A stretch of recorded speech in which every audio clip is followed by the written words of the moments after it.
질문이 없으면 자, 오늘은 26장으로 넘어가겠습니다.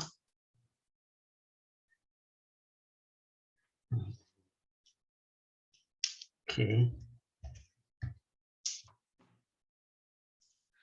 자, 26장은 저축, 투자와 금융제도입니다.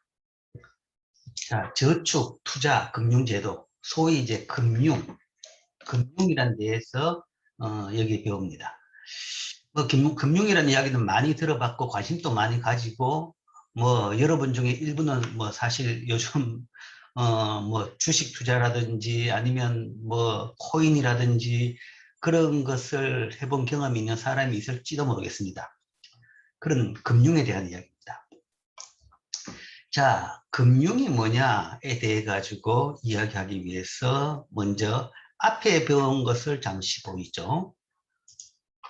자, 거시경제학, 거시경제학 전체는 다 이 모형 내에서 설명이 되는 겁니다. 이 모형 부분입니다. 이 모형에서 어떤 부분을 이야기하느냐.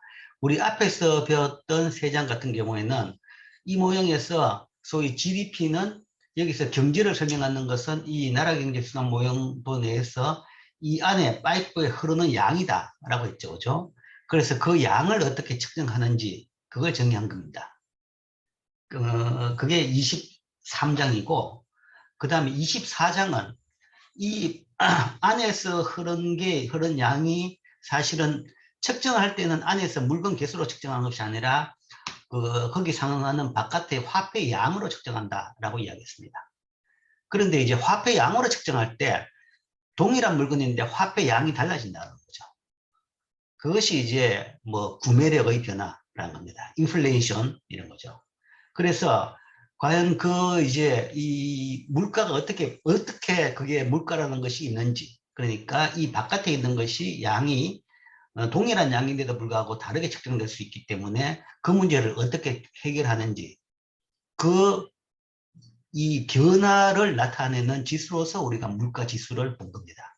그리고 물가 지수를 받고 그 다음에 보다 객관적으로 안의 양을 측정하기 위해 가지고는 우리가 실질 GDP로 측정한다고 이야기했죠. 실질 GDP라는 것은 이 바깥에 있던 이 흐르는 화폐 양의 가격들을 어떤 한 시점으로 고정시켜 가지고 양을 측정한 거죠. 즉 안의 실물 양을 바깥으로 측정할 때 그런 문제점을 이야기하고 그 문제점을 해결하는 방법, 기술적인 방법 등을 이야기했는 것이 24장이었습니다. 그 다음에 25장을 이야기한다 그러면 25장은 실제 이 파이프의 규격입니다. 규격과 그 다음에 이 파이프의 크기입니다. 여기서 돌고 있는 이 파이프가 규격이 크고 크면 클수록 많이 돌 수 있죠. 그리고 많이 도는 경제는 더 잘 사는 경제입니다. 어떻게 하면 저 파이프의 규격이 점점점 커지게 만드냐라는 거죠. 어떻게 하면 저기서 많이 흐르는 경제를 만드느냐. 그게 경제 성장이죠. 경제가 성장하면 점점점 더 많이 흐르는 경제를 만들 수 있는 겁니다. 그래서 성장을 위해 가지고는 여기서 생산량이 많아지도록 만들어야 된다라는 것이고, 생산량이 많게 만들려고 그러면 생산 요소, 그러니까 자본이 더 많이 늘어나고 그 다음에 노동도 품질이 더 좋아져야 된다. 그 외에 이제 기술 수준도 높아져야 된다. 라는 것이 저 파이프의 크기가 점점점 커지는 경제가 성장하는 상태를 이야기한 겁니다. 오늘 배울 금융은 이 생산 요소 시장입니다. 사실 상품 시장, 재화 서비스 시장의 이 원리는 여러분들이 경제학 원론 미시에서 배우는 거의 그 내용입니다. 여기에서 이 시장에서 어떻게 재화가 배분될 것이냐, 재화의 생산량과 소비량이 결정될 것이냐라는 것은 여러분들이 원론 미시에서 배웠던 소위 시장 이론하고 동일합니다. 그리고 근데 이제 여기 또 다른 시장이 있다고 그랬죠. 생산 요소 시장. 이것이 이제 미시에서 배운 시장하고 조금은 다릅니다. 근데 이 툴은, 형태는 거의 비슷한데 내용이 조금 독특하다라고 볼 수 있는 거죠. 자, 이 생산 요소 시장은 토지나 노동이나 자본이라는 생산 요소를 기업한테 가게가 빌려주는 시장이죠. 빌려주고 대신에 기업은 거기에 대해서 소위 사용료를 내는 그런 시장입니다. 이 생산 요소 시장에 대한 내용을 지금부터 26장, 27장이 금융에 대해서 이야기고 28, 29장은 28장인가 이 노동에 대한 시장입니다. 그러니까 여기에서 소위 자본에 대한 시장, 그러니까 자본을 기업에 어떻게 공급하느냐 라는 것을 다루는 것이 소위 금융입니다. 금융이라는 것은 여기서 가계가 남은 돈을 이제 어떻게 돈이 필요한 사람들, 기업이라든지 뭐 기업들한테 빌려주느냐, 그 빌려주는 메커니즘인 거죠. 내가 돈이 좀 집에 여유가 있다고 해가지고 내가 그 돈 달랑 들고 가서 뭐 삼성전자를 찾아가가지고 자, 내 돈 쓰십시오 라고 하지는 않죠. 그러기에는 너무나 또 비용도 많이 들고 어디를 어떻게 찾아가야 되는지도 모르고 라는 거죠. 그거는 이제 우리가 실제적으로 금융 시스템을 통해 가지고 돈이 전달이 되는 겁니다. 그게 뭐 여러 가지 방법을 통해서 오늘 배우겠지만 그것을 보는 것이 금융. 그러니까 생산 요소 시장은 여러 개가 있는데 그 중에서 뭔가 하면 자본이란 생산 요소 시장이 바로 금융입니다. 그래서 그 금융 시장이란 것은 뭐 오늘 배우겠지만 실제 이제 시장을 통해서 이게 전달이 되기도 하고 실제 그 자본시장 중에 대표적인 시장은 주식시장과 채권시장입니다. 시장을 통해서 이렇게 연결되기도 하고 그 다음에 자본시장이 생긴 것은 사실은 그렇게 오래된 것이 아닙니다. 초기에는 자본시장이 없었고 대부분 그 금융중개기관을 통해서 전달이 됐습니다. 금융중개기관이라고 하면 대표적으로 은행을 들 수 있죠. 그죠? 은행을 통해 가지고 우리는 예금을 하고 은행이 기업에 돈을 빌려주는 거죠. 그러니까 시장이 있고 뭐 시장 이전에는 사실은 시장이라는 것이 만들어지려고 그러면 굉장히 인프라가 튼튼하고 경제도 크고 그래야지 이제 시장이 만들어집니다.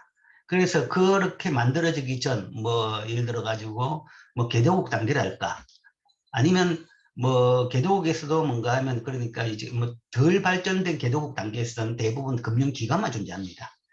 지금 현재 전 세계적으로 200개의 나라가 있지만 금융시장, 주식시장을 가지고 있는 나라는 뭐 전체에서 한 3, 40개 정도밖에 안 됩니다. 4분의 1 정도밖에 안 됩니다. 4분의 3 정도는 주식시장이 존재하지 않죠.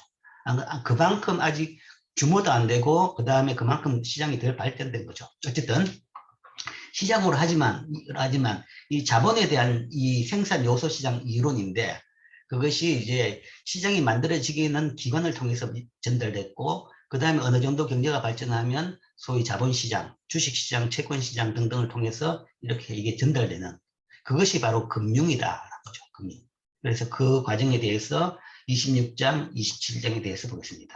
그래서 26장은 주로 이 전달되는 과정, 시스템, 금융시장, 금융기관에 대한 어떤 역할을 하는지, 어떤 상품이 있는지를 보고 그 다음에 총량적으로 여기서 거시경제 전체적으로 그러면 그때 전달되는 자본의 양은 어떻게 결정되는지 그것을 이제 모형을 통해 가지고 대부자금 시장 모형을 통해 가지고 총 저축량과 투자량의 결정 원리 이제 그런 것을 보겠습니다. 그리고 이제 27장에서는 다음 장에서는 이 시장에서 그러니까 그 중에서 아마 제일 관심이 있는 것은 요즘에는 이제 우리나라도 금융시장이 자본시장이 발전했기 때문에 주식 채권에 대해 가지고 관심이 많죠. 그러면 그런 시장에서 거래되는 금융상품, 주식이랄까 채권이랄까 그런 가격은 어떻게 결정되는지 가격에 대한 이론 등을 보겠습니다. 보고 그 다음 28장에서는 28장도 맹생산 요소 시장이라고 했죠. 이 노동입니다. 노동시장이라는 거죠. 노동시장. 노동시장에서 노동이 어떻게 결정되는지 라는 거죠. 노동시장에서 노동량이 어떻게 결정되는지라는 거죠. 그래서 실제 그 시장에서 결정되고 난 뒤에 사실은 고용이 안 되고 남는 부분이 있습니다. 그 남는 부분을 우리가 실업이라고 이야기하는 거죠. 그러니까 실업현상, 고용현상이라는 것도 전체적으로 본다 그러면 고용시장, 노동시장에서의 뭐 수급, 거죠. 실제 우리가 시장 이론을 배웠을 때 시장에서 가격이 원활히 움직인다고 하면 시장에서는 균형이 달성된다고 했죠. 균형이 달성된다 그러면 남는 것도 없고 모자란 것도 없는 상태입니다. 그런데 노동시장은 좀 이상하지만 항상 많이 남죠. 그래서 남는 것이 사실은 이게 실업자고 실업률입니다. 그래서 이제 그런 특성이 있는데 뭐 왜 그런 일이 생기는지 그런 등등을 보게 될 겁니다.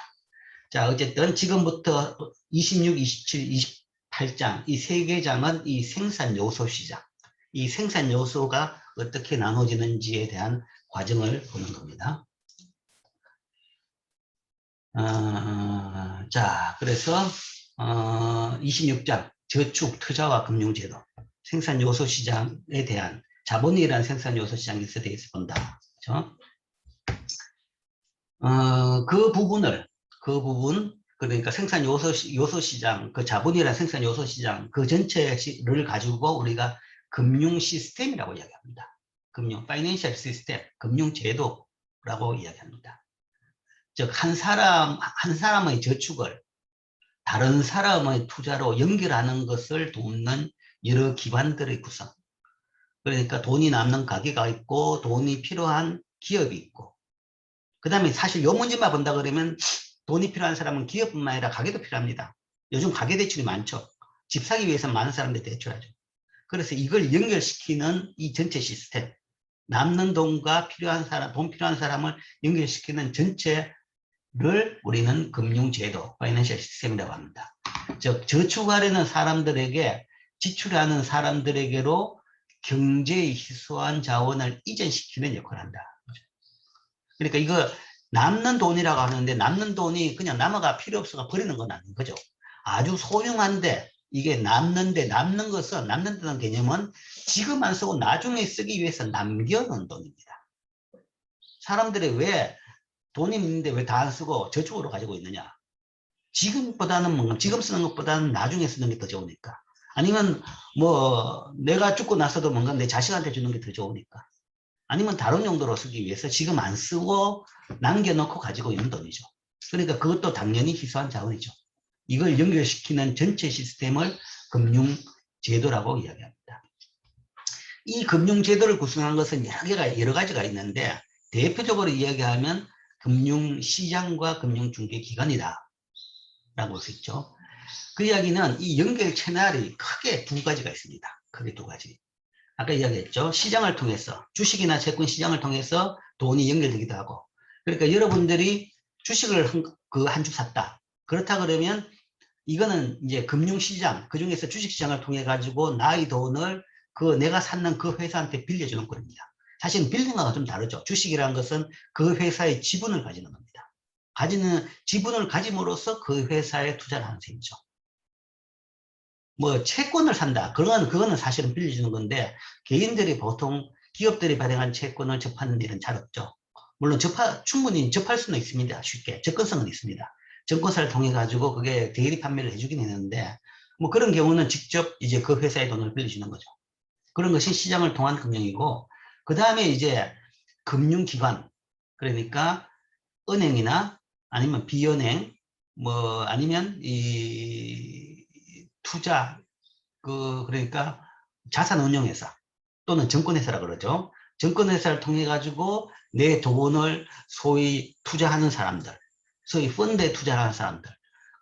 나는 내 개념은 펀드에 투자한다고 그러는데, 사실은 내 돈을 뭔가 하면 펀드라는 것을, 그러니까 증권사나 자산운용사가 운영하는 펀드를 통해 가지고 그 기업들에 빌려주는 그런 채널이 되는 거죠. 그래서 이 두 개가 이 금융제도에서 가장 중요한 두 채널입니다. 두 채널이고, 뭐 물론 이제 이거 외에도 여러 금융기관들이 있습니다. 그러니까 이 중개기관이 아닌 금융기관, 그러니까 중개기관이 아닌 금융기관인데, 뭐 금융감독기관, 중앙은행, 그 다음 뭐 예를 들어서 보험, 뭐 이런 등등 여러 이 시스템이 잘 돌게 하기 위해 가지고 신용평가기관, 뭐 이런 기관들이 있습니다. 기관들이 있는데, 그거는 이 전체 시스템이 잘 돌아가게 하기 위해 가지고 있는 보조적인 기관이고, 가장 중요한 두 채널은 금융시장과 금융중개기관이란 채널이다. 자, 여기에 대해서 지금부터 나누어서 보겠습니다. 먼저 금융시장, 뭐 미국이든 우리나라든 똑같습니다. 금융시장은 저축하는 사람들이 차입하는 사람들한테 자금을 공급할 수 있게 해주는 시장이죠. 그러니까 여윳돈, 아니면 미래를 위해서 남겨놓은 돈, 그 돈을 그냥 가지고 있으면 그 돈은 그냥 그 돈 그대로입니다. 근데 그것보다 좀 더 수익성 있게 가지고 있을 때, 그러면 누구한테 빌려주고 이자를 받는 거죠. 그러면 그 돈이 커질 수 있는 겁니다. 그래서 이제 그렇게 운영하는 방법이죠. 그게 이제 금융시장을 통해서 할 수 있는데 그 시장 중에서 사실은 첫 번째 시장은 채권시장입니다. 채권시장. 규모에서도 제일 큽니다. 규모에서도 제일 큰 게 채권시장입니다. 물론 채권시장은 일반 개인들이 잘 접하지 못하기 때문에 생소하죠. 잘 모르죠. 말만 들었지만. 그러나 실제적으로 금융에서 가장 큰 역할을 하는 것은 채권시장입니다. 매년 그러니까 기업들이 자금 조달을 어떻게 했느냐를 보면 채권시장을 해서 조달한 것이 주식시장을 통한 조달보다 훨씬 많습니다. 그게 가장 주 자금 조달소이죠. 채권시장 하나 있고 그 다음에 주식시장 이 두 개가 있습니다. 그럼 두 개를 또 각각에 대해서 보겠습니다. 채권시장은 채권이 거래되는 시장입니다. 채권은 뭐 약자죠. 채무정수입니다. 채무 권리를 나타낸 정수입니다. 그러니까 내가 어떤 돈을 빌렸다. 돈은 친구끼리도 돈을 빌릴 수도 있죠. 빌릴 때 그냥 돈 빌리다고 그러면 돈 빌려주죠. 그런데 사실은 그거는 어떻게 봐서는 과학적이고 법률적이지는 않죠. 만약에 문제가 생기면 어떡할 거냐는 거죠. 나중에 뭔가 하면 야 빌려준 돈 갚아라 그랬는데 나는 빌린 적 없다. 그럼 뭐 그때부터 이제 분쟁이 되는 거죠. 정인이 필요하고 뭐 정인이 없으면 이제 난감하게 되는 거죠. 그런데 이제 개인끼리는 친구끼리는 그걸 믿으니까 뭐 그런 걸 안 하는 겁니다. 안 하는데 그걸 이제 뭐 불특정 다수를 상대로 그렇게 한다. 그렇다 그러면 돈을 빌리면 빌린 일에 대해 가지고 분명히 정서를 남겨야 됩니다. 계약관계죠. 매달 며칠 누구한테 얼마를 빌렸습니다. 그리고 이거를 언제 갚겠습니다. 언제까지 갚고 그 다음에 그때 뭐 이자는 얼마를 주겠습니다. 라는 그런 정서를 남겨야 되는 거죠. 그게 바로 채무정수입니다.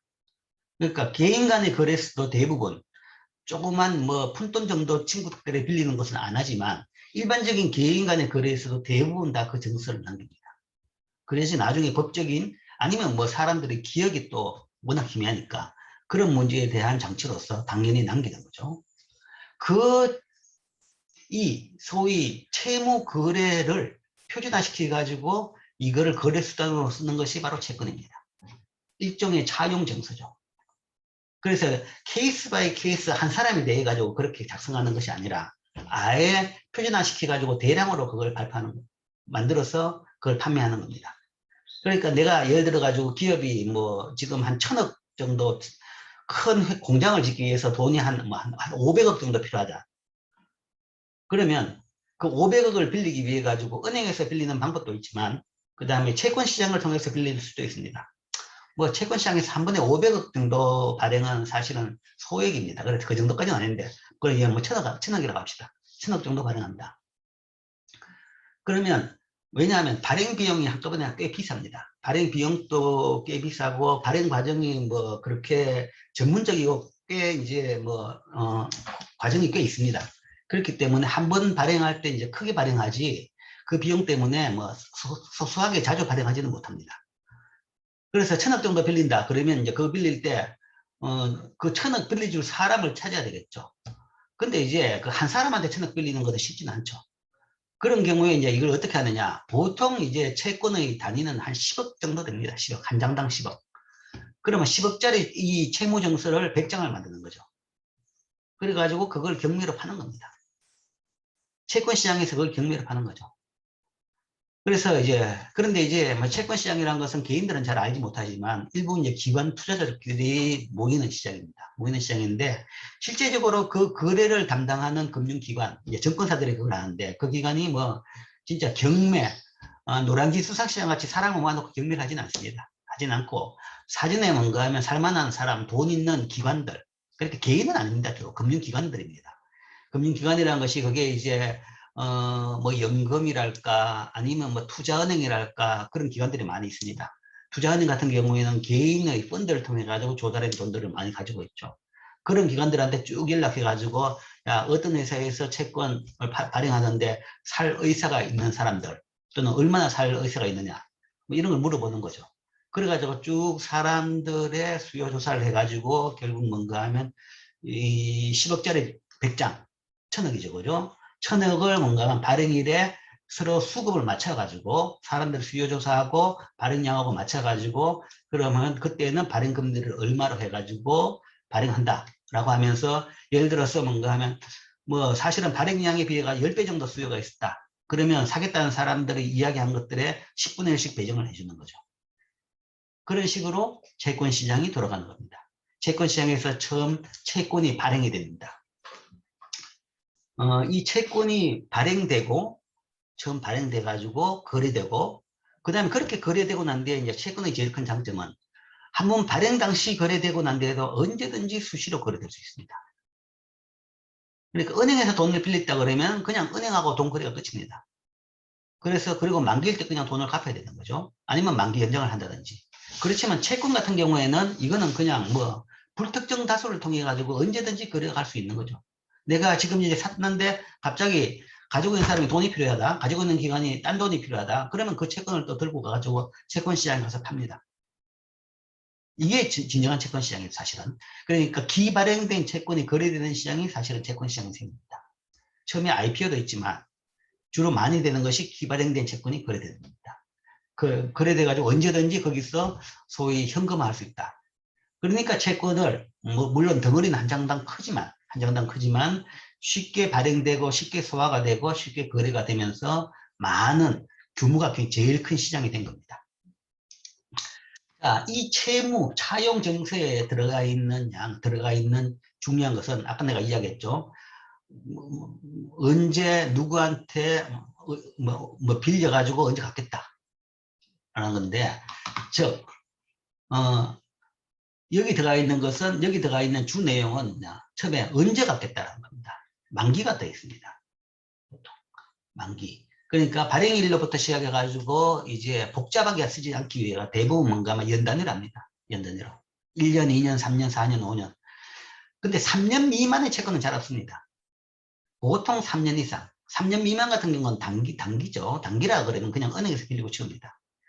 이 자금의 문제인데 채권이라 그러면 보통 이제 오랫동안 쓸 돈입니다. 소위 우리가 기업이 돈이 필요하다. 그러면 운영자금이라는 것은 월급을 주고 이제 결제를 한다는 그런 돈, 중간재를 산다든지 뭐 그런 돈, 운영자금 같은 경우는 필요하다 그러면 금융기관을 통해서 빌립니다. 채권을 통해서 발행하는 것은 보통 시설자금이라고 하죠. 아까 말한 대로 공장을 만드는 비용. 그러면 그 공장을 만들어서 가동을 해가지고 돈을 벌어서 갚는 거죠. 그러면 그 기간을 고려해가지고 발행하는 겁니다. 그래서 보통 장기, 중장기죠. 그래서 3년 이상 보통 우리나라에 제일 많은 채권이 3년 만기입니다. 그리고 3년, 5년, 뭐 7년, 10년 이런 만기들의 채권들이 발행됩니다. 그래서 차입금의 상환 시기, 만기 기간, 그 다음에 이자율, 만기까지 중간에 이제 이자를 어떻게 주느냐. 그래서 거기 쿠폰이라고 해가지고 이자 레이트가 딱 결정이 됩니다. 딱 결정이 되죠. 물론 이제 시장에 따라 가지고 발행 당시의 시장에 따라 가지고 그게 결정되겠죠. 뭐 요즘 발행되는 채권은 이자를 굉장히 낮게 측정되겠죠. 그래도 지금 잘 팔리니까. 그러나 이제 이자율이 높아졌다 그러면 그때는 이 이자율도 높아진 상태라 그러면 따라 높아질 겁니다. 그 다음에 발행자, 이 채권의 발행자라는 것은 이 채권이 갚아야 될 돈이 누가 갚을 것이냐라는 거죠. 찍힌 돈을 누가 갚을 것이냐. 또는 그 채권을 사고 누구한테 돈을 줄 것이냐라는 거죠. 궁극적으로 채무자가 갚아야 될, 발행자가 있고, 그 다음에 원금, 그 소위 액면가라고 합니다. 갚아야 될 돈. 이자를 제외한 원래 원금이죠. 만기 때 얼마나 갚냐라는 거죠. 5년 만기 채권이라 그러면 5년 뒤에 얼마 갚냐라는 거죠. 아까 내가 이야기했죠. 1,000억 발행한다. 장당 10억이다. 그러면 10억입니다. 10억의 액면이 잡힌 거죠. 그러면 10억을 만기에 갚는다. 갚는 정수입니다. 10억짜리. 그러니까 우리나라 최고액권이 5만 원이죠. 심사위원장 할머니가 5만 원인데 그게 뭔가 하면 그 굉장히 종이 한 장이 큰 거죠. 10억짜리 한 장입니다. 지금은 10억이 아니지만 만기 때 되면 10억 현금을 받을 수 있는 겁니다. 물론 중간중간에 이자까지 포함됐어요. 중간에 이자까지 갔죠. 보통 이자는 관행적으로 분기별로 줍니다. 분기별로. 매달 주면 너무 번거롭기도 하고 그렇기 때문에 분기별로 지급하는 뭐 그런 형식으로 취하고 있습니다. 자, 이런 차용정서를 발행하고 그 다음에 발행된 차용정서가 거래되는 시장이 채권시장입니다. 그래서 이게 채권이다. 예, 질문 언제든지 환영합니다. 자, 지금 질문해봐요.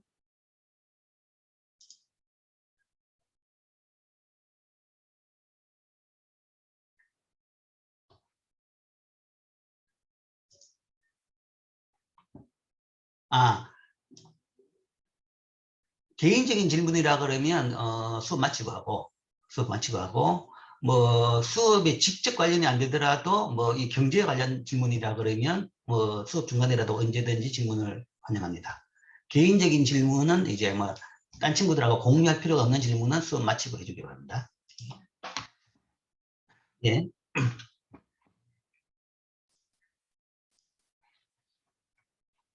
자, 그래서 이게 채권이라는 것은 그런 것이다.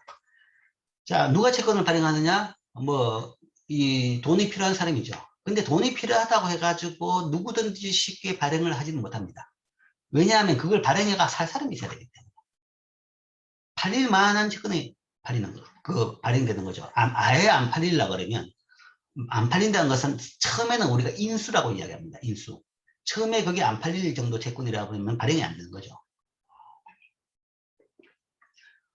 현재 세계적으로 가장 채권을 많이 발행하는 기관은, 채권을 가장 많이 발행하는 기관은 미국 정부입니다. 미국 정부. 그 이야기는 세계 최대의 빚쟁이는 미국 정부입니다. 그러니까 빚이 제일 많은 게 미국 정부죠. 미국 정부가. 미국에서 발행된 채권은 수백만 종인데 제일 많은 것이 연방정부, 미국 정부가 발행한 채권입니다. 그 다음에 이제 그 연방정부 아닌 지자체에서도 발행합니다. 주정부 아니면 카운티. 뭐 우리나라 예를 한다 그러면 우리나라 정부에서 발행한다. 우리나라 정부에서 발행한 채권은 사실은 국고채라고 이야기합니다. 국고채. 우리나라 정부는 정부기관, 중앙정부기관이 발행한 모든 채권을 이야기하는 것이 아니라 중앙정부기관 중에서 기재부, 기획재정부에서 발행한 채권만을 국채로 간주합니다. 모든 나라 그래요. 그 외에 예를 들어가지고 산업자원부에서 채권을 발행했다. 아니면 뭐 지금 이름이 자꾸 바뀌어가 모르겠는데 농업수산부에서 채권을 발행했다. 농수산부에서도 채권을 발행합니다.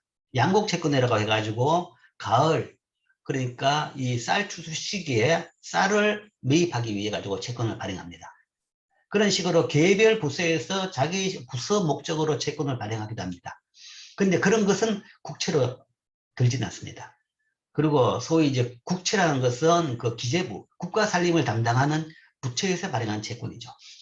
미국으로 봐가 연방정부가 발행한 채권입니다. 그래서 채권이 이게 제일 많고, 뭐 우리나라는 사실은 국채가 제일 많지는 않습니다.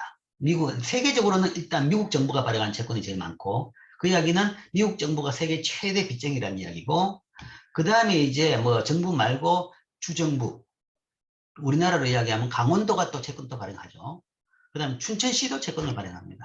서울시도 채권을 발행하고, 뭐 지금 문제가 되고 있던 이름 좀 이상하는 그런 이제 성남시 관련된 뭔가 있죠, 그죠? 그것도 그 사업을 하기 위해서 뭐 복잡한 관계가 있는데 성남시도 일부 채권을 발행해 가지고 거기다가 투자를 한 거죠. 투자를 한 겁니다. 그런 일을 하기 위해 가지고는 뭔가 아마 그 채권을 발행해서 투자를 하죠. 그런 식으로 지자체들이 투자를 많이 합니다. 뭐 강원도도 이야기한다 그러면 강원도도 소위 이제 알펜시아, 동계올림픽을 위해서 알펜시아를 건설하기 위해 가지고 채권을 많이 발행했습니다. 많이 발행했다가 그 알펜시아가 잘 판매가 안 돼 가지고 엄청난 손해를 보고 지금 민간에다 팔았죠, 그죠? 뭐 등등 강원도에 이제 그런 케이스가 불행한 게도 꽤 많이 있어요. 그 다음에 뭐 저기를 뭐라고 하나 태백시 같은 경우에는 또 거기에서도 뭐 오토 리조트라고 스키장을 만들겠다고 태백시에서 채권을 발행해 가지고 스키장을 만들었는데 그것도 뭐 장사가 안 돼 가지고 그냥 엄청난 손해를 보고 또 민간에다가 팔려버렸죠. 또한 영월군에서도 뭐 동강시스터라고 해가지고 그런 리조트를 또 시에서 그 영월군에서 만들었죠. 그것도 채권을 발행해 가지고 만들었습니다. 만들었는데 그것도 결국은 장사가 안 돼 가지고 민간에 엄청 손해를 보고 민간에 팔렸습니다. 어쨌든 최근 한 1, 20년 내에 뭔가 하면 지자체에서 굉장히 의욕적으로 사업을 했습니다. 의욕적으로. 의욕은 좋은데, 이제 의욕만 앞서고, 이제 현실성을 뛰어넘는 의욕을 너무 앞세워가지고 사업을 해가지고, 사업을 하려고 그러면 돈이 필요하죠. 돈이 필요한데, 실제 이제 그 경우에는 뭐, 돈이 그만큼 할 돈이 없으니까 채권을 발행해가지고 그 사업을 했는데, 성공을 했다 그러면 그게 이제 뭐 더 지자체가 부유해지고 그 지자체 전체 뭐 시민들 국민들이 더 부유해졌겠지만 뭐 사실은 손실이 발생해 가지고 빚을 떠안는 꼴이 되었습니다. 어쨌든 그런 식으로 그 중앙정부와 지자체에서 채권을 발행하고 그 다음에 이제 전형적으로 기업들이 발행하죠. 기업들이 소위 공장이나 아니면 시설 투자를 위해 가지고 발행합니다. 그래서 이런 측에서 채권을 발행하게 되죠. 채권 발행한다. 그래 되면 사실은 채권 시장은 채권 시장이라는 것은 이 명시적인 시장은 없습니다. 그래서 채권을 우리가 장외 시장이라고 하는데 시장이라 그러면 옛날식으로 뭔가 하면 옛날에 재래시장 사람이 모인 장소죠. 그런 식으로 장소가 분명히 있죠. 요즘은 재래시장을 쓰는 사람보다 마트를 쓴다. 그럼 마트도 장소가 있습니다. 장소가 있는데 요즘은 인터넷 쇼핑으로 물건을 산다. 그러면 사실은 시장이 없죠? 없지만 그거는 시장의 형태가 바뀐 겁니다. 인터넷 쇼핑이 시장이 된 거죠. 그래서 인터넷 쇼핑 자체를 뭔가 무슨 마트라고 붙이는 인터넷 쇼핑도 있죠. 그러니까 옛날에는 물리적인 시장이 있어야지 거기서 모였는데 이제는 이 정보통신의 발전으로 물리적인 시장이 없이도 그냥 거래를 할 수 있는 시스템이 된 거죠.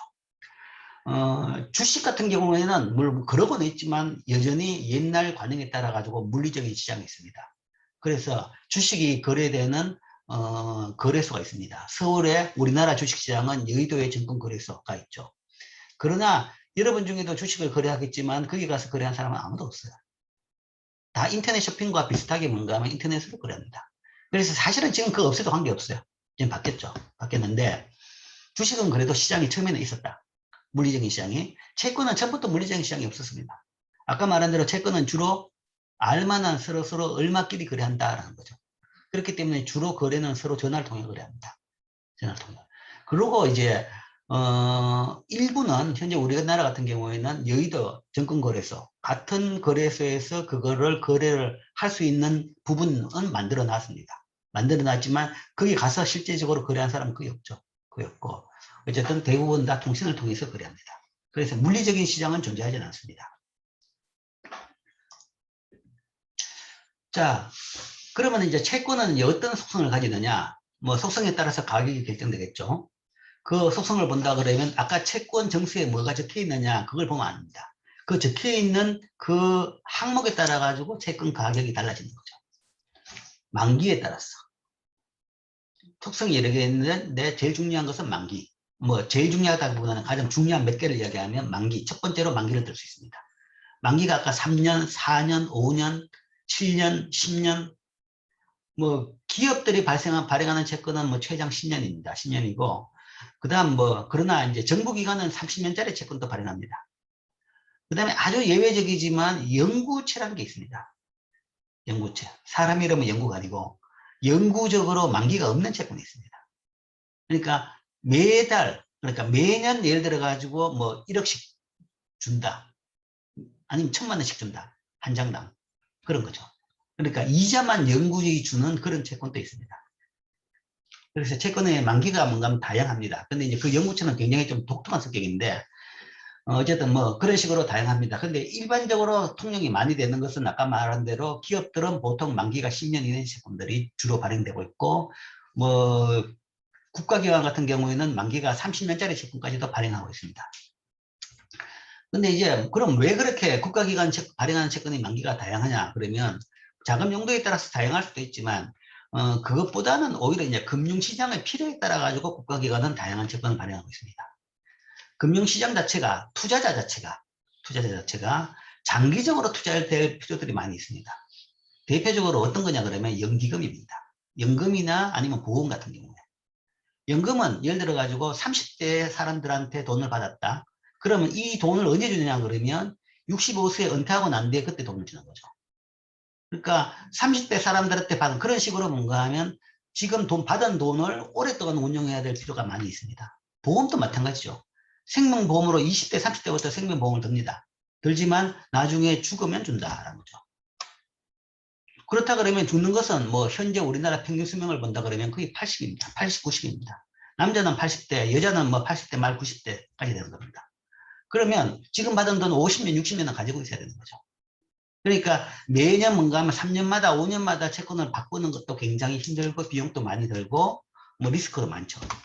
그러니까 그런 수요가 많으니까 그 어차피 돈을 조달해야 되니까 그 수요에 부응하는 차원에서 국가기관에서는 장기적으로 장기 채권을 발행하고 있습니다. 우리나라 국가에서 우리나라 정부에서도 필요가 없음에도 불구하고 그런 차원에서 장기 채권도 발행합니다. 어쨌든 채권은 만기에 따라 가지고 채권은 속성 달라진다. 나중에 이제 화폐금융론 같은 걸 배워보면 알겠지만 그럼 방향은 어떤 것이냐? 만기가 길수록 채권의 이자율은 떨어집니다. 채권의 이자율은 떨어지는 거죠. 아니, 정말 말 반대. 만기가 길수록 채권의 이자율은 높습니다. 가격은 떨어지고 더 높은 이자를 줘야 됩니다. 그러니까 돈을 빌려주는 사람은 오랫동안 돈이 잠긴다고 하면 그만큼 페널티입니다. 그만큼 더 위험을 감수해야 되는 거죠. 그러면 그 위험 감수에 대한 비용으로서 더 높은 이자를 주는 거죠. 물론 이제 금융시장의 상황에 따라 가지고 그게 정도나 폭이나 아니면 역전되는 경우도 생기지만 역전 경우도 또 생기긴 하지만 일반적으로 소위 케인즈의 유동성 선호 이런 바탕을 본다 그러면 만기가 길수록 채권의 이자율은 더 높은 그런 속성을 가진다. 그 다음에 두 번째는 이제 신용위험이죠. 즉 채권 발행자가 얼마나 믿을 수 있느냐라는 겁니다. 만기 때 돈을 제대로 갚을 수 있느냐. 3년, 5년. 기업들은 긴 채권이라고 해봐야 10년짜리밖에 안 된다라고 했죠. 근데 기업들이 발행한 10년짜리 채권도 많잖아요. 우리나라에서는 주로 3년 만기고 아니면 이제 소수의 5년 만기 정도입니다. 왜냐? 장기 채권, 기업이 발행하는 장기 채권은 시장에서 인기가 없습니다. 기업의 수명이 안 깁니다. 안 길어요. 그러니까 우리가 뭐 긴 기업들, 기업이 오랫동안 번성할 거라고 보지만, 기업이 뭐, 우리 이제, 그러니까 그 옛 사람들 말이 참 다들 그 경험이 참 잘 우러난 말들이죠. 부자 3대 못 간다 그럽니다. 부자 3대 못 간다. 그러니까 한 대 그러면 한 20년으로 보죠. 옛날식으로 보면 20년. 그러니까 큰 부자가 돼봐야 한 60년 돼 있으면 60년 뒤 정도 돼 있으면 그냥 망해 있을 것이다. 부자 3대 못 간다. 라는 이야기를 합니다. 그 이야기는 기업들도 60년, 40년도 못 갑니다. 우리나라 기업들도 봐요. 뭐 지금 이제 대기업들이 조금 있긴 있죠. 그래 대기업의 문제라 그러는데 저거 시간 문제입니다. 조금만 가면 대부분 문제가 된다는 거죠. 특히 가족끼리 생겨되는 대기업은 그 옛날 룰하고 똑같다고 보면 됩니다. 3대 못 간다. 그게 이제 경험상 그렇게 될 수밖에 없는 것이 첫대야 창업주 같은 경우에는 진짜 기업가 정신이 있고 뭔가 남보다 뛰어난 사람이 있기 때문에 성공을 했을 겁니다. 성공을 했고 그 다음에 그 자식 같은 경우에도 뭔가 하면 그 아버지가 진짜 고생해가지고 이렇게 이루는 걸 본 거죠. 하늘에서 떨어진 게 아니라 고생해서 이루어진 걸 본 겁니다. 그렇기 때문에 나중에 자기가 그것을 뭐 상속을 해가지고 운영을 하더라도 진짜 그거를 아끼고 조심해가지고 운영을 합니다. 특히 이제 눈치를 보죠. 아버지한테 누가 안 되게 아버지한테 인정을 받기 위해 가지고 열심히 운영합니다. 그런데 3대 정도 되면 뭔가 날 때부터 우리 집은 부자였죠. 날 때부터 부자였기 때문에 할아버지나 아버지가 하는 거 보면 밑에 사람들한테 마구 대하는 거죠. 마구 쪼고 마구 대하죠. 그거밖에 못 본 거죠. 그러니까 이제 재벌들 3세 정도 되면 뭔가 하면 인간성이 드러나는 경우가 많죠. 많아가지고 여러 문제를 일으킵니다. 그런 사람이 운영해가지고 제대로 운영되겠습니까? 그러니까 큰 소리 치고 뭔가 나름대로 뭔가 밑에 사람을 눌러가지고 기업을 운영하는 것이 아니라 아이디어와 추진력과 그 다음에 사람을 끌어내는 이 능력을 통해 가지고 기업이 만들어졌고 운영된 겁니다. 그런데 그건 모르고 뭔가 하면 그래가지고 나중에 지시하는 것만 보고 나가지고 나도 지시만 하면 된다라고 하는 3배쯤 되면 대부분 그 기업이 망한다라는 이야기죠. 우리나라 대기업들도 대부분 지금 그런 겁니다. 초창기 대기업들은 지금 많이 나누어 짓고 그 다음에 뭐 그런 식으로 뭐 문제가 많죠. 그 이야기는 기업은 오래 안 간다. 그 이야기는 채권 발행한 데에서 뭔가 하면 이 채권이 뭔가 하면 발행 중간에 부도가 나는 수가 생기죠. 부도가 나는 수. 지금 현재 중국의 항다, 에버그랜드라는 회사가 있습니다. 부동산 회사. 그 회사의 부도 때문에 지금 전 세계 금융시장이 지금 흔들흔들하고 있습니다. 만든 지 얼마 안 된 회사죠. 3년 채권, 3년 만기, 5년 만기 채권들이 다 지금 부도 위기입니다. 그러니까 이게 얼마나 발행자가 믿을 수 있느냐라는 거죠. 지금 흥다채권 같은 경우에는 이제 시장에서 어떻게 거래되느냐, 한 75% 정도, 70% 정도 가격이 거래되고 있다고 합니다. 10억짜리 채권이 중간에 이자를 받고 만기 때 되면 뭔가 10억을 받아야 될 채권인데 한 장의 가격이 2억 5천 내지 3억에 거래되고 있다고 합니다. 그 이야기는 거의 부도가 난다라고 보는 거죠. 시장에서는. 거의 부도가 난다라고 평가되는 겁니다. 뭐 그런 경우에는 안 되면 나중에 0이 되는 것보다는 그 돈이라도 받고 건지겠다라고 생각하는 사람은 그 돈으로 파는 거죠. 그렇게 거래가 되기 때문에 그런 식으로 가격이 형성이 됩니다. 형성이 되죠. 물론 이제 저기서 이제 중국 정부가 개입해가지고 저게 뭐 질서 있게 만약에 처리된다 그러면 가격이 확 오르긴 오르겠죠. 뭐 또 그걸 바라보고 그걸 투자한 사람들도 있는 겁니다. 자, 신용력. 에 따라가 이게 이제 가격을 결정하는 또 하나의 제일 중요한 요인입니다. 사실은 이것보다는 더 큽니다, 이게. 이 문제가 있기 때문에 아무나 채권을 발행 못 합니다. 내가 채권을 발행한다고 해도 아무도 안 사주죠. 저 사람을 어떻게 믿고. 그렇기 때문에 대기업들만, 국가와 그 다음에 대기업들만 대부분 채권을 발행합니다. 채권 시장에서 채권 발행 가능한 것은 그런 고신용기관들만 이게 발행이 가능하다. 그 다음은 이제 사소한 요소인데 이런 게 있어요. 채권의 이자 수입에 대한 과세 여부. 그래서 채권의 이자에 대해서 세금 제도가 나라마다 조금씩 다르기도 합니다. 너무 전문적인 이야기고 그런 것도 있고, 그 다음에 인플레이션에 대해서 보호장치 여부. 장기적인 투자이기 때문에 이런 것들이 있는 인덱스 채권들이 있습니다. 민간은 아니고 대부분 국채에서 그런 게 또 있습니다. 뭐 우리나라 국채도 뭐 지금 이 장치가 있는 채권이 있기도 있습니다. 좀 전문적이고, 어쨌든 제일 중요한 것은 만기와 신용력. 이게 채권을 결정하는, 가격을 결정하는 제일 중요한 요소다. 그렇죠? 채권의 만기까지 걸리는 시간, 지금 이야기했는데, 그걸 다시 이제 복습을 하죠. 아까 만기, 제일 중요한 요소가 이제 이 첫 번째가 만기 기간이었죠. 몇 달, 30년 또는 영구채도 있다.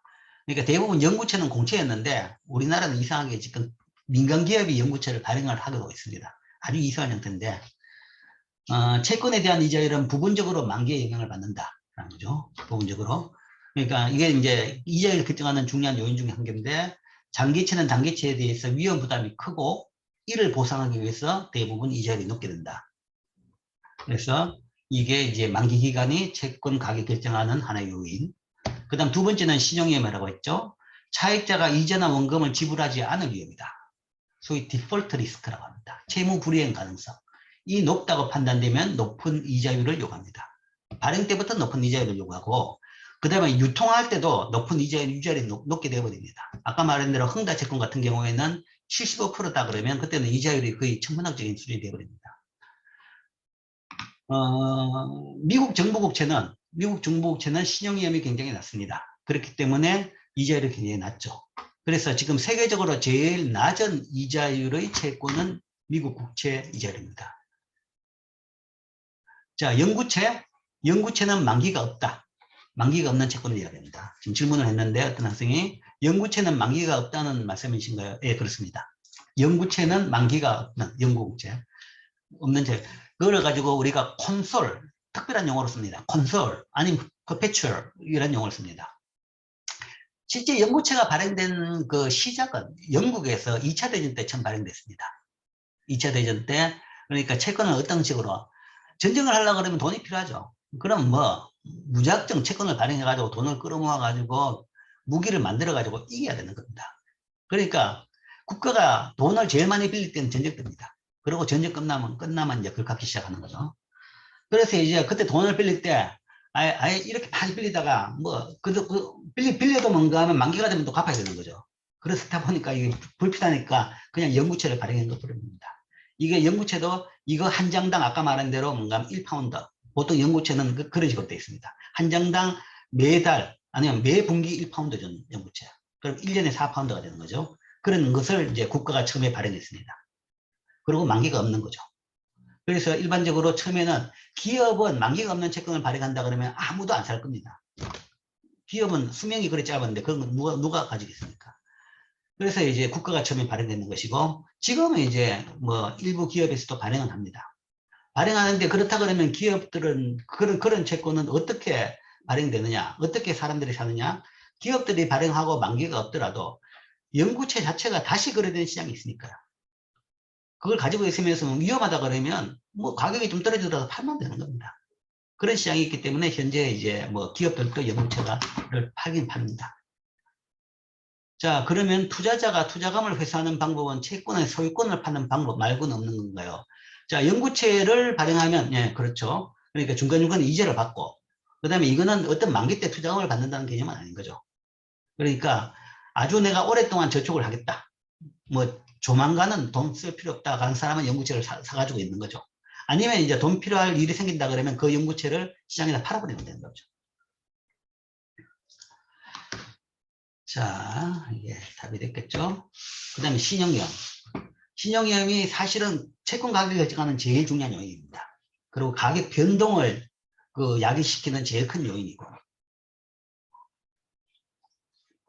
채무불이행위험. 그래서 이제 신용위험을 봐가지고 이제 채권의 등급이 쫙 나눠집니다. 여러분들이 혹시나 신용평가기관이라는 이야기를 들어봤을 겁니다. S&P, 무디스, 아니면 뭐 또 피치 이런 식으로 이제 3대 세계 신용평가 회사들이 있습니다.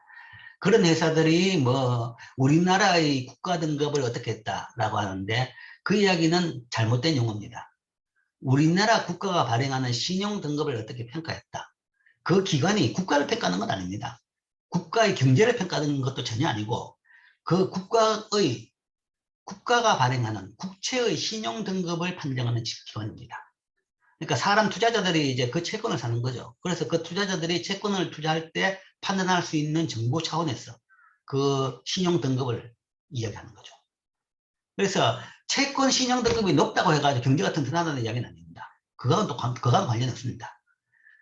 그러니까 주로 재정이 튼튼하느냐 그것만 보고 판단을 내리는 거죠. 그리고 그 기관이 하는 것은 주로 이 국가의 신용보다는, 국가 발행 채권보다는 그냥 채권의 신용 등급을 판정합니다. 채권의 디폴트 리스크를 판정하죠.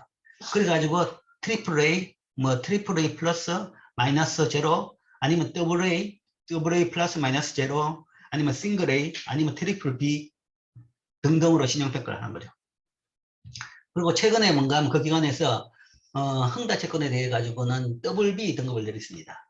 WB 등급이라는 것은 그거는 이제 소위 부도 확률이 굉장히 높다라는 이야기입니다.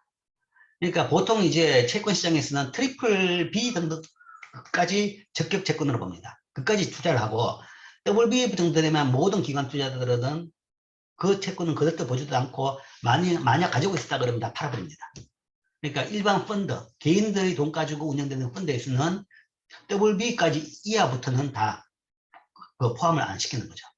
그래서 그 평가기관의 평가가 굉장히 시장에 중요한 역할을 하고 채권 가격에 결정적인 영향을 미칩니다.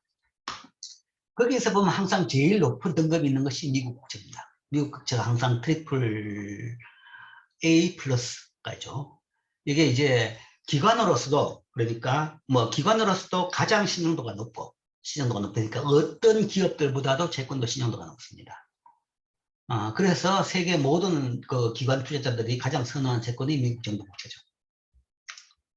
그런데 최근에 이제 좀 흔들어요. 한때 미국 국채가 한 등급 밑으로 내려간 적이 있습니다. 한 등급 밑으로 낮췄든지 아니면 이제 낮추는 경고를 받은 적이 있었는데, 그게 이제 미국 정부 부도 위험인 거죠. 미국 정부 부도 위험이라는 것이 사실은 돈 떨어져가 부도가 난 것은 아니고 지금 그 상태입니다. 지금 또 뭔가 하면 최근에 뉴스가 많이 나오죠.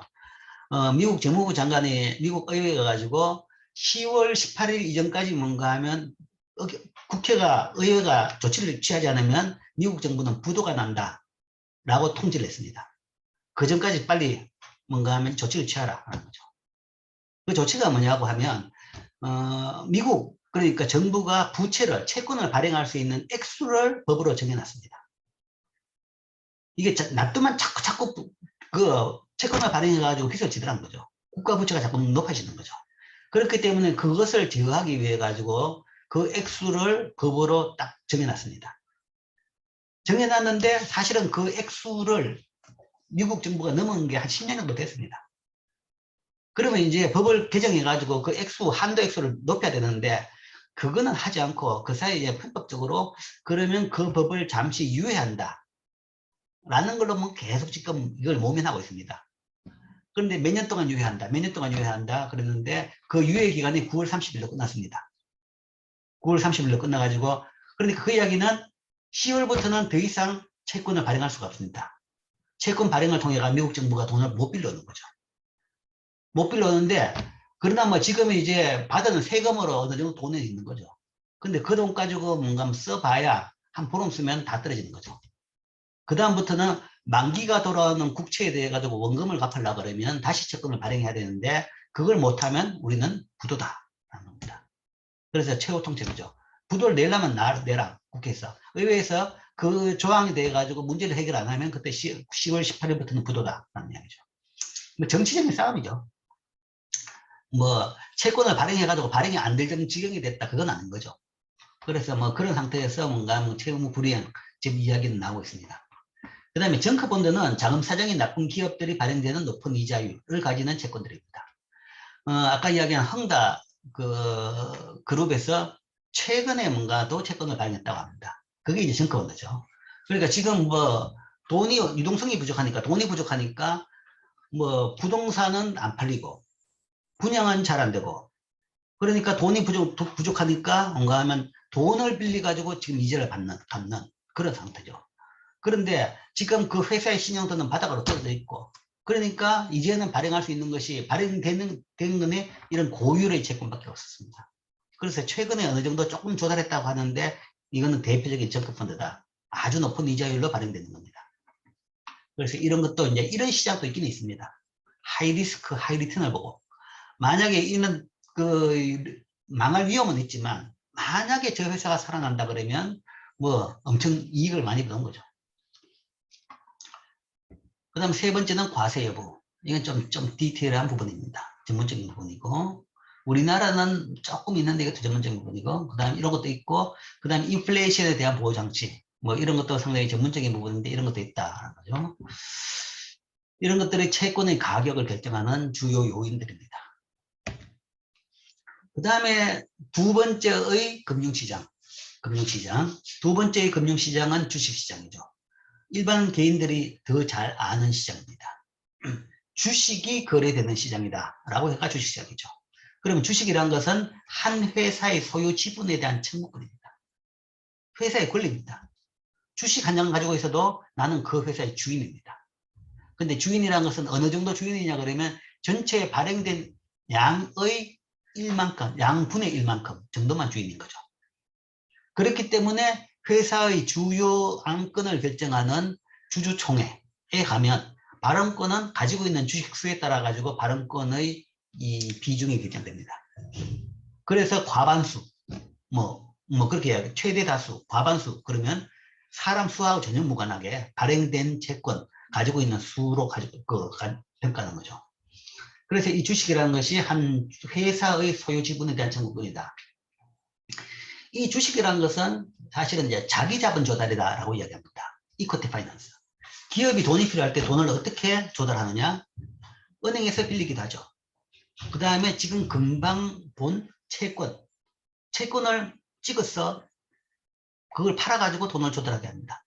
채권을 찍어서 돈을 빌려오는 거죠. 빌려오는 그거는 타인 자금 조달이라고 합니다. 뎁트 파이낸스. 뎁트. 부채를 짓는 거죠. 빚을 지면서. 그러니까 돈은 들었지만 돈은 사실은 이 돈은 내 돈이 아니죠. 부채인 거죠. 대비죠. 대비기 때문에 언젠가는 갚아야 될 돈이다. 라는 거죠. 그렇게 돈을 조달할 수가 있고 그 다음에 주식이라는 것은 자기 자본입니다. 이거는 갚을 필요가 없는 거죠. 그냥 들어오면 이건 내 돈입니다. 내 회사 돈입니다. 내 회사 돈이고 영원히 갚을 필요가 없고 대신에 그만큼 주인이 더 늘었다라는 이야기죠. 주인이 더 늘었지만 갚을 필요는 없는 돈. 그래서 자기 자본 조달이라고 하고 매각을 통해서 자금을 조달할 수 있는 거죠. 그래서 기업이 필요하다 그러면 이게 기업의 이제 전략적인 선택입니다. 주식을 통해서 자금을 조달을 할 수 있고, 채권을 통해서 자금을 조달할 수도 있고, 아니면 은행을 통해서 자금을 조달할 수도 있습니다. 근데 이제 전략이지만 일반적으로, 운영 자금 같은 경우에는 뭐 주로 금융기관을 통해서 단기적으로 조달하는데, 이제 시설 자금 같은 경우에는 큰 투자 있는 것은 대부분 이제 가능하다 그러면, 능력이 된다 그러면, 그러니까 대기업이다 그러면 주로 뎨 파이낸스나 아니면 에쿼티를 통해서 조달하는 거죠. 자, 여기서 그러면 뭐 조금 이제 전문적인 얘기를 하면, 기업들이 과연 어느 걸 선호하느냐라는 얘기죠. 어느 걸 선호하느냐. 사실은 에쿼티 파이낸스보다는 뎨 파이낸스를 선호합니다. 자, 이게 어떤 판단이냐 그러면, 에쿼티 파이낸스의 수익률이 뎨 파이낸스 수익률보다 높을 것이냐 낮을 것이냐. 이게 높다 그러면 이걸로 한다는 이야기죠. 그러니까 이걸 통해 가지고 해가지고 버는 돈보다 이 이자가 낮다 그러면, 돈 그냥 빌려 가지고 돈은 똑같은 액수가 들어오죠. 그럼 그 가지고 들어온 돈 가지고 수익이 뭔가 하면 이자보다 높다는 이야기입니다. 이자보다 높으면 뭔가 하면 그 수익을 내 가지고 이자 내고 나서 또 이만큼 남는 거죠. 남으면 그만큼 주주들이 더 좋아지는 겁니다. 그래서 리스크가 없고 좋은 회사다 그러면 그때는 주로 이걸 선호하죠. 이걸 선호합니다. 이걸 하고 뭔가 하면 그 남는 것을 뭔가 하면 내가 더 돈을 많이 벌겠다. 주주들이 더 많은 수익을, 배당금을 얻게 되는 방법입니다. 에쿼티 파이낸스는 자주 하는 건 아닙니다. 제일 처음에 IPO, 처음에 회사를 만들 때, 상장시킬 때 하기도 하고, 그 다음에 종종 이제 증자를 하긴 합니다. 하긴 하는데 이제 특별한 경우에 하게 되는 거죠. 특별한 경우에 하게 되고, 이제 소유권 문제가 생길 경우에 이제 좀 복잡해지는 경우가 있습니다. 또 하기도 하고, 뭐, 그렇죠. 그래서 보통 이걸 선호하는데, 뭐, 만약에 이게 비용이 너무 높다. 그렇다 그러면 이걸 통해서 하는 경우도 있죠. 그러니까 주로 이제 금융위기, 우리나라도 금융위기가 발생했을 때, 뎨파이낸스 하려고 그러니까 이자가 너무 없더라. 근데 당장 지금 기업에 돈이 필요하다. 그런 경우에는 에쿼티 파이낸스를 많이 했더라. 그런 식으로 이제 상황에 따라서 전략적으로 선택을 하게 됩니다. 이 주식의 속성은 조직화된 증권시장에서 거래됩니다. 그래서 증권시장은 상당히 시스템이 잘 갖춰져 있죠. 잘 갖춰져 있는 것이, 잘 갖춰져 있다는 것은 결국은 누구든지 언제든지 필요하면 팔고 돈으로 바꿀 수 있다. 유동성이 확실하게 보장되어 있습니다. 그렇기 때문에 사람들이 믿고 주식을 사고 파는 겁니다. 그 다음에 그 거래를 통해 가지고 부도가 나는 일이, 그 거래를 통해 가지고 사기를 당하는 일이 없죠. 그만큼 안전장치가 잘 되어 있습니다. 정산적으로도 잘 되어 있고, 실제 상대방에 대한 그런 신용도도 잘 되어 있고, 내가 주식을 팔았다 그러면 이 주식을 사는 상대가 누군지 모르죠. 아무도 모릅니다. 모르지만 뭔가 하면 어쨌든 그 링크에 있는 사람들이 뭔가 하면 결제까지도 다 중간에 돈 부도 없이 결제할 수 있도록 시스템을 다 갖췄습니다. 개인이 투자를 하든 기관이 투자를 하든 다 그런 것들이 잘 갖춰 있는 거죠. 그래서 조직화된 증권 시장이라고 이야기합니다. 주식 가격은 시장의 수요와 공급에 따라 결정되는 거죠. 주식 시장에서의 수요 공급입니다. 그래서 이제 거기서 매일 뭐 오르기도 하고 떨어지기도 하죠. 자, 이겁니다. 가격은 어떻게 결정되느냐라고 이야기할 때, 가장 중요한, 여러분들이 진짜 경제학을 배웠다 그러면 기본적으로 알아야 될 내용입니다. 가격은 단기적으로는 수급에 따라 결정됩니다. 가격은 시장의 수요와 공급에 따라 결정된다. 이거는 내 이야기죠. 단기적으로. 단기적으로는 수급에 따라 결정됩니다. 그렇지만 장기적으로는 기업의 장래 수익성에 따라서 결정됩니다. 소위 이걸 펀더멘털이라고 이야기합니다. 결국은 기업에서 주식은 왜 투자하느냐? 주식이 뭐 대부분 이제 뭐 개인들 같은 경우에는 주식이라는 것은 뭐 거기서 나중에 팔아가지고 돈 벌려고 오를 주식을 산다는 이야기입니다. 근데 화폐금융 같은 걸 배워보면 그런 개념이 사실은 의미가 없다는 것을 이제 배울 겁니다. 배우는데 본질적으로 주식은 어떤 가치가 있느냐 그러면 배당금이 있는 겁니다. 배당금을 주든 말든 이 기업을 해가지고 이익이 생기는 거죠. 그럼 그 이익이 바로 주인이 내가 가지는 겁니다. 그 이익이 얼마나 생기냐는 거죠. 이익이 많이 생기는 회사는, 주당 이익이 많이 생기는 회사는 주가는 오를 것이고 비쌀 것이고, 주당 이익이 적게 생기는 회사는 주가는 떨어지는 겁니다. 이게 장래 수익이라는 거죠. 현재도 아니고 과거도 아니고 지금부터 미래인 겁니다. 내가 지금 사면 지금부터 미래에 대한 투자를 하는 겁니다. 미래의 수익성에 따라 가지고 결정되는 것이 펀더멘털한 장기적인 주가입니다. 물론 이제 이게 미래에 대한 예측이기 때문에 확실한 값이 없죠. 그렇기 때문에 사람들마다 예상에 서로 섞이기 때문에 어떤 사람은 높게 예상하고 어떤 사람은 낮게 예상하고 그래서 이제 뭐 시장에서 수급이 요동을 치는 겁니다. 요동을 치는데 펀더멘털하게 본다 그러면 결국 기업의 가치, 주가는 그 회사의 장래 수익이다. 장래 수익성, 장래 수익인 거죠. 이게 장기적으로 가격이 결정됩니다. 장기적으로 가격은 펀더멘털하게 결정됩니다. 여러분들이 미시 시간에 배운 걸 다시 복습을 시켜주면 장기적으로 어떤 물건 가격은 뭐냐? 소위 롱런 코스트, 미니멈 롱런 코스트가 물건의 장기 가격입니다. 그러니까 여러분들이 뭔가 하면 소위 비용 이론에서 그 평균 비용, 에브리지 토탈 코스트 비용 곱는 U자 형태죠. 이 U자 형태의 제일 바닥. 이게 완전 경쟁 시장을 그러면 이게 뭔가 하면 그 물건의 장기 가격입니다. 가격인데 그게 이제 장기적인 펀더멘털한 가격이고 실제적으로 시장에서 가격은 거기서 뭔가 하면 아래 위로 왔다 갔다 하죠. 거기서 비해 가지고 단기적으로 수요가 많으면 오르고 아니면 또 단기적으로 공급이 많으면 그것보다도 더 떨어져 가지고 또 회사에서 손해를 보고도 팔 수도 있습니다. 이렇게 되는 거죠. 즉 단기적으로는 수급에 따라 결정된다. 그러나 장기적으로는 펀더멘털한 본질 가치에 따라 결정된다. 기업의 본질 가치는 기업은 수익성이다. 돈을 벌어야지 주인들한테 버는 돈을 줄 수 있는 겁니다. 그거 외에는 줄 방법이 없는 거죠. 자, 이게 이제 정권의 가격의 기본적인 원리다. 정권뿐만 주식뿐만 아니라 모든 것의 가격이 원리입니다. 자, 이 주식들의 가격으로서 나타낸 것이 주가 지수입니다. 자, 그러면 이 시장이 뭔가 하면 저기 부음하는 시장이냐 아니면 쇠퇴하는 시장이냐. 가격이 다 오르면 부음하는 시장이고 가격이 떨어지면 망하는 시장이죠. 그죠? 근데 가격이 보니까 한두 개가 아닙니다. 뭐 우리나라 증시에서 거래되는 종목이 한 2,000개 정도 되나요? 그렇습니다. 코스피가 2,000 종목이 넘습니다. 어떤 건 오르고 어떤 건 떨어지죠. 그래서 오늘 올랐는지 내렸는지 모르겠다. 모든 2,000개를 봐도 잘 모르겠죠. 그런 경우에 이제 그걸 판단하기 위해서 만들어준 것이 주가 지수입니다. 그 2,000개의 가중평균.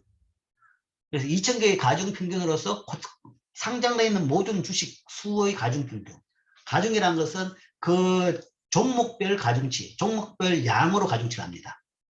조그만 주식이 있는 회사하고 큰 주식이 있는 회사하고 차이 나는 거죠. 그러니까 큰 주식, 그러니까 시장의 상장 가치가 높은 주식은 그 가치만큼을 가중치를 해가지고 가중평균을 한 주가지수를 그 가격을 우리가 주가지수라고 합니다. 그걸 인덱스로 만든 것. 인덱스라는 것은 어떤 기준연도를 그 100으로 해가지고 만든 겁니다.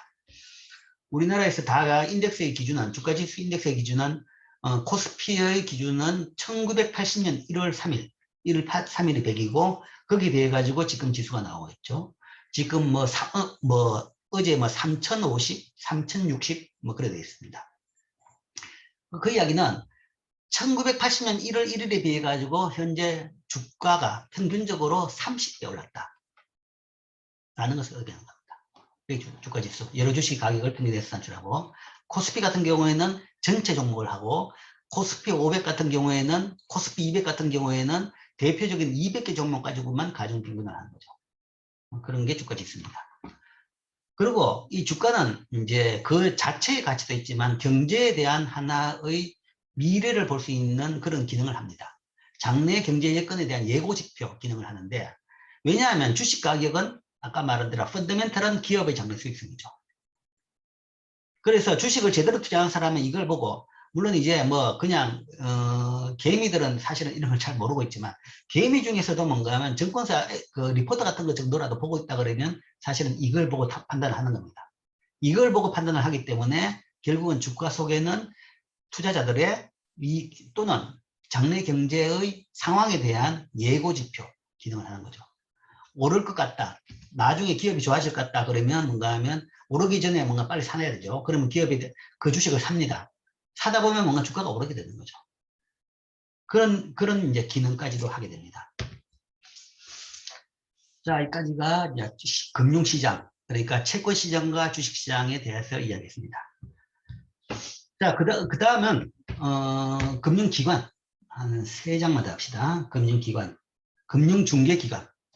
금융중개기관인데, 흔히 우리가 중개자를 빼버리고 금융기관이라고 하죠. 근데 이제, 여기 2가지 용어로 쓰고 있죠. 금융기관이라고 하면, 여기 교재에 쓰고 있는 금융기관은 금융중개기관과 금융기관을 다 합친 시스템을 이야기합니다.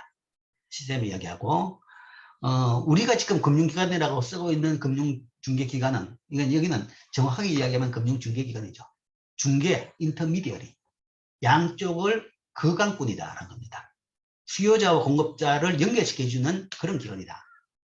저축하려는 사람들이 차입하는 사람들한테 간접적으로 자금을 공급할 수 있게 해주는 곳, 그게 금융기관입니다. 대표적으로 여러분들이 다 사용하고 있는 은행입니다. 은행이 가장 대표죠. 그 다음에 이제 여기 든 것이 뮤추얼 펀드라고 했는데, 이거는 미국의 좀 독특한 형태지만 우리나라 형태로 본다 그러면 뮤추얼을 빼고 그냥 펀드라고 생각하면 됩니다. 그러니까 집에 뭐 여러분들도 부모님한테 다 물어보면 알 겁니다. 집에 여윳돈이 있다. 그럼 어떻게 그걸 관리하고 있느냐? 뭐 당장 은행에 잔고가 남아있죠. 그럼 그 여윳돈의 일부가 은행에 있습니다. 그리고 대부분 집에서 그 여윳돈이 어느 정도 좀 규모가 커지면 그냥 은행 그 통장에 안 맡겨놓고 은행 통장에서도 그 통장이 아니라 뭔가 하면 저축성 예금이랄까 다른 데로 간다든지 아니면 뭐 펀드 같은 데다가 펀드를 사죠. 그 펀드입니다. 이 펀드라는 것은 사실은 주식이나 채권입니다. 주식이나 채권을 직접 하는 사람도 있지만 이게 워낙 전문적이기 때문에 직접 개인이 잘 모르겠다. 그러면 그걸 뭔가 하면 대신 투자해 주는 것이 펀드입니다. 전문가들이 모여가지고 펀드를 만드는 뒤에 개인들한테 투자금을 받아가지고 대신 투자해가지고 수익이 나면 그 수익을 수익대로 이제 나눠주는 그런 걸 펀드라고 하죠. 그래서 은행을 통해서 뭐 결국은 펀드를 통해서도 결국은 수요자한테 돈이 가는 거죠. 그래서 돈 남는 사람이 돈이 펀드를 통해서 뭐 펀드를 통해서 주식이나 채권이라는 형태를 통해 가지고 돈 필요한 사람한테 가게 되는 거죠. 그래서 이것도 일종의 금융중개기관으로 볼 수 있죠. 은행, 펀드. 즉 은행은 저축하려는 사람들한테 예금을 받아 돈을 빌리려는 사람한테 대출해 주는 기관이다. 그래서 저축하는 사람한테는 예금 이자를 주죠. 그 다음에 대출하는 사람한테는 대출 이자를 받고. 그럼 은행은 어떻게 돈을 버느냐? 요 차이로 돈을 법니다. 소위 예대 마진이 은행 수익의 원천입니다. 그러니까 대출에 대한 이자보다 이자를 받아가지고 내 마진 떼고 그 다음에 저축자한테 이자를 주는 겁니다. 그래서 그 차이가 은행 수익의 원천인 겁니다. 그래서 은행은 그 수익을 보고 그 마진을 보고 은행을 운영하는 거죠.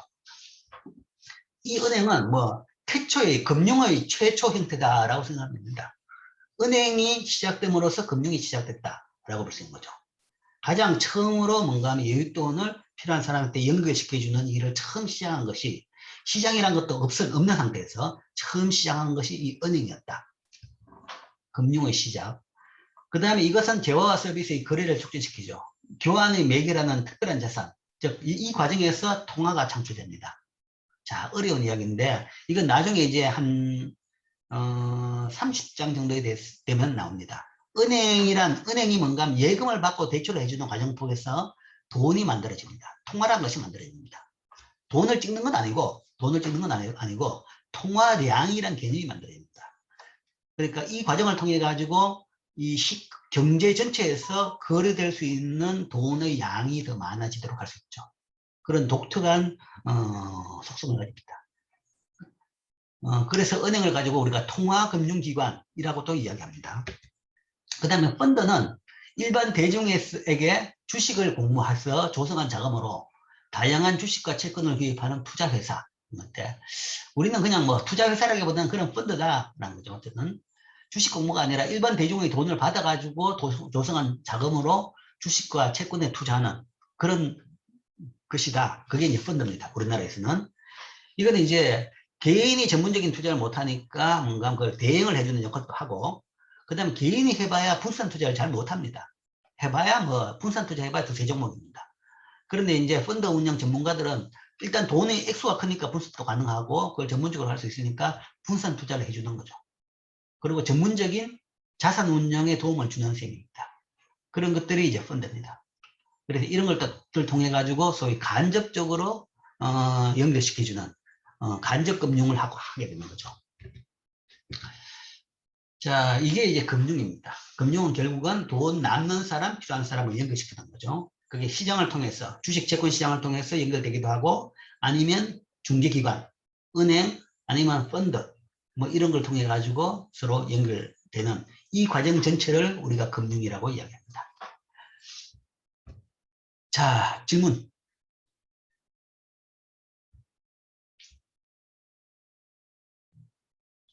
자, 그러면 오늘 수업은 이상으로